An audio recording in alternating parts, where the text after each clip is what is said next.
Hello friends, welcome to another lecture on the economy series for MPSC exams. Today we'll understand a very basic concept in economy, that is elasticity. Elastic. What do you mean by elastic? Elastic means there is some element, something, okay, to which if you apply force, it changes its shape. So if it changes its shape too much, we say it's too elastic. If it does not change its shape, we say it is inelastic. That means when you put one parameter on another parameter, what is the effect on the other parameter? That is elasticity. Same thing we are going to continue over here in economy. In economy, since we are more concerned with demand and supply, okay, what we are going to understand is what is the effect on demand and supply when you change the price of that commodity in the economy. So if you change the price of the AC, what will be the effect on its demand? That is elasticity. That is the concept of elasticity. This is a very important concept. You will be getting basic questions on the understanding. Therefore, just stay with me and understand this concept very well. Okay, so elasticity is the degree of responsiveness or sensitivity of one variable such as demand or supply. Okay, so how much will demand or supply be changing if there is a change to another variable, mostly the price? So if the price changes, what is the change in the demand? So if the price changes by 10%, what percentage change you find in demand? That is elasticity. Okay, that is what we need to understand, elasticity. In short, it measures how much quantity demanded or supplied changes when related factors change, when the related factors change.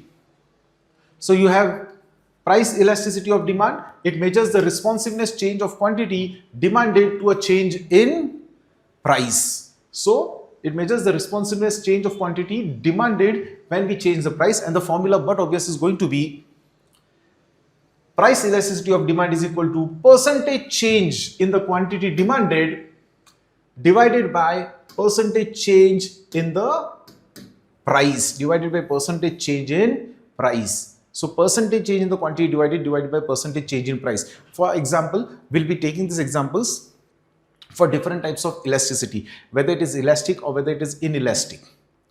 Fine. So we'll understand all these concepts. So let's understand these two extremes first. Perfectly inelastic and perfectly elastic.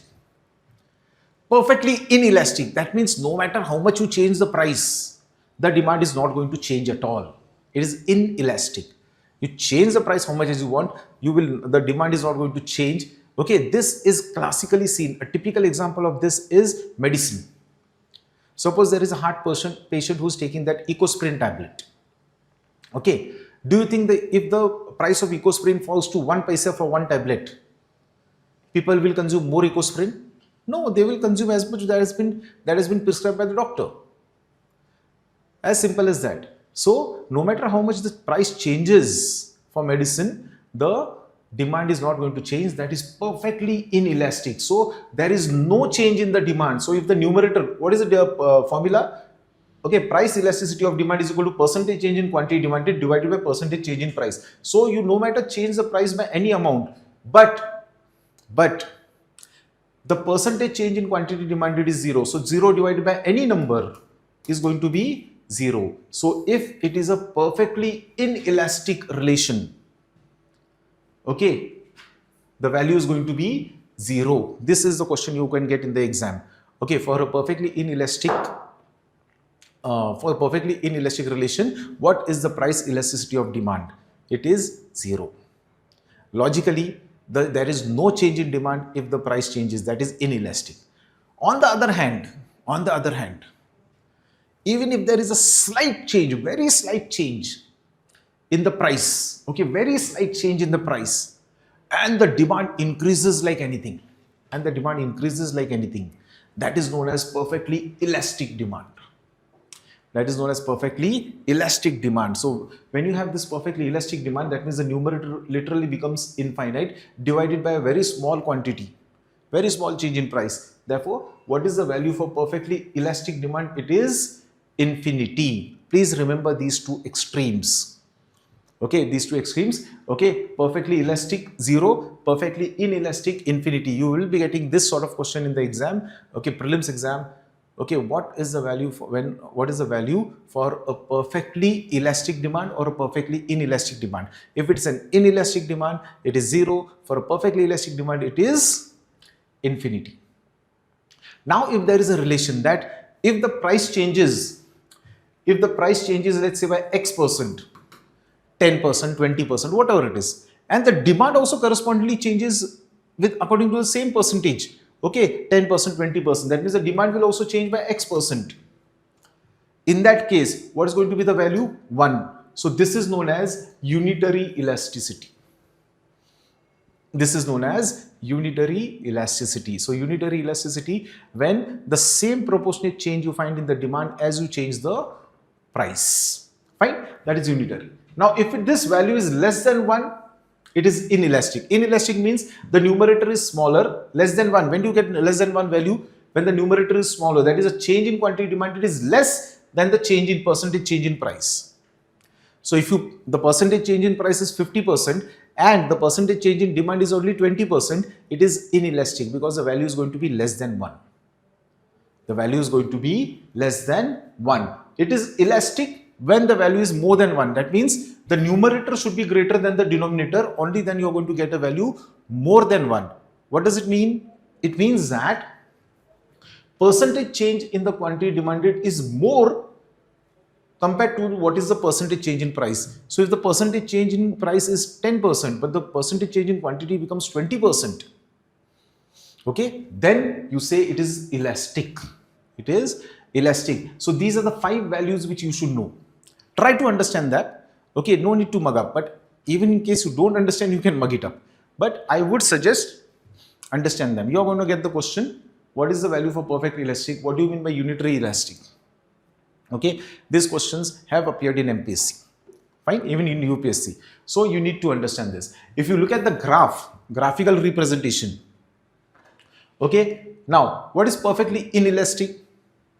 No matter how much you change the price, the demand is not going to change. That means the demand is going to be continuously constant. So if this is the price per unit and on the x-axis you have the demand, okay, the demand is not going to change no matter how much you change the price. The graph is going to be a straight vertical line for perfectly inelastic. Understand this. Okay. And what is perfectly elastic? You just bring a small change in the price and the demand increases like anything. So a small change in the price and the demand increases. X-axis is demand increases like anything. So a horizontal straight line is perfectly elastic. What is unitary? Is going to be a slope which is going to be at 45 degrees with this horizontal. And from 0 to 1, this is going to be inelastic. The graph for this in this zone is going to be inelastic and the graph in this zone is going to be elastic. Okay, I hope you are getting this. This is about the 5 types of elasticity we have. Fine. Okay, moving ahead. So this is the same thing which I have explained.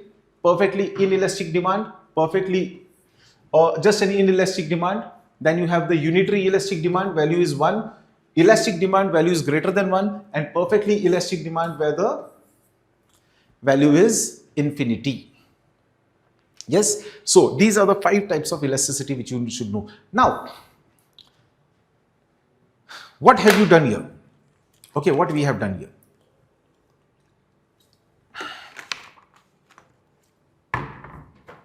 We have just understood what happens to the demand of a commodity if the price of that commodity changes. Okay, so what will happen to the demand of this mobile if the price of the mobile changes? Fine. So this is with respect to only one item.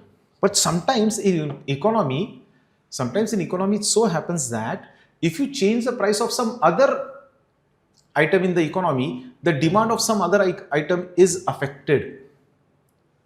This is known as cross elasticity of demand. What is this known as? Cross elasticity. A simple example. If the price of petrol increases, at currently it is hovering around 100 rupees per liter. But if because of this ongoing Israel, US and Iran war, okay, fine, if the price of the petrol increases to 400, 500 rupees per liter, what will happen to the demand of petrol cars? But obvious, they will be affected. That means just because of the change of price in one commodity, other commodity is affected. This is known as cross elasticity of demand. Till this point, what we had seen that in only one commodity, if there is change in price of this commodity, what happens to the demand of this commodity? Now we'll look at cross price elasticity of demand. Okay, measures how the quantity of demanded of one good changes when the price of another good changes. Cross elasticity. Okay, it studies the relationship between two different goods. Okay, best example is petrol and cars. So cross price elasticity of demand is equal to percentage change in quantity demanded of good A when you have percentage change in the price of good B. When percentage change in the price of good B, we are comparing two goods A and B. Okay, finding the relation. So how demand for good A reacts when there is a change in the price of good B, that is cross price elasticity of demand. So how can this change? It is positive. Cross price elasticity of demand is positive. What does it mean? It means that when the price of one good increases, okay, the demand for other good also increases.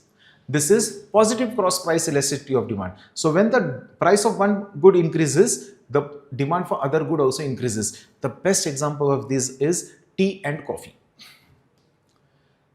What is tea and coffee? These are substitute goods. These are known as substitute goods. What do you mean by substitute? You either have tea or you have coffee. So it's a substitute. Now just understand a scenario. Now you move around. Okay, in Pune, Nagpur, anywhere you move around, you have lots of chai. Okay, Premacha Chaha, Jagdamba Chaha. Yes, then you have Yevle Chaha. All this tea, you have this tea kiosk or tea outlets. Suppose the price of tea, which is now something 15 rupees, it becomes 150 rupees. Because of any reason, okay, there is shortage of tea powder or something like that. Okay, so if the price of tea becomes 150 rupees, people will go for consuming coffee more. Okay, people will go for consuming coffee more. So if the price of one commodity has increased, the demand for other commodity has also increased. That is known as positive cross price elasticity of demand. Okay, and this is mostly seen when you have substitute goods. Substitute goods, you either use this or this. You either use butter or margarine. You either use tea or coffee. You either use Pepsi or Coca-Cola. Okay, price of Pepsi increases, the demand for Coca-Cola would increase. As simple as that. So this is positive cross price elasticity of demand. Negative cross price elasticity of demand is mostly seen in complementary goods. What are those? I'll let you know. Okay. So what is negative cross price elasticity of demand? When the price of one good increases. Okay, when the price of one good increases, the demand for other good decreases. Best example, what I have given you already, petrol and car. Price of petrol increases, demand for car decreases. So this is negative cross price elasticity. So these are complementary goods, petrol and car. Petrol or diesel and car. These are complementary goods. They both are needed for the functioning of the car.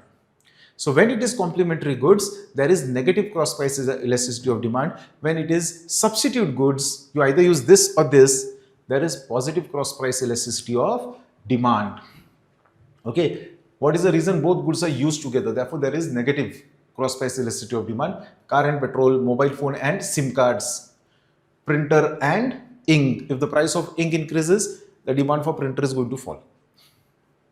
Yes, so this is cross price elasticity of demand. These are the concepts of demand. So what are the different types of goods? Substitute goods, you either use this or this substitute. You have a positive cross price elasticity of demand over there. Price of tea increases, the demand for coffee also increases. So if the price of tea increases, the demand for coffee increases. Complementary goods, both goods are necessary used at the same time. If you have a car, you need to fill it with petrol.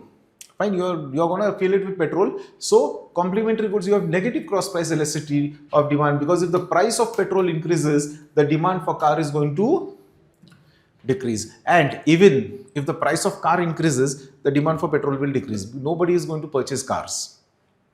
Fine. And unrelated goods, कोई relation नहीं है. For example pen and shoes. Okay, no relation. So no matter what happens to the price of pen, the demand for shoes is not going to be affected. That is zero cross price elasticity. That is zero cross price elasticity. So this is the basic concept of elasticity which you need to know as students of economy for competitive exams. You need to know this concept. Fine. In the next lecture, we'll go ahead with the next topic. Okay, fine. So that's all for now. Thank you.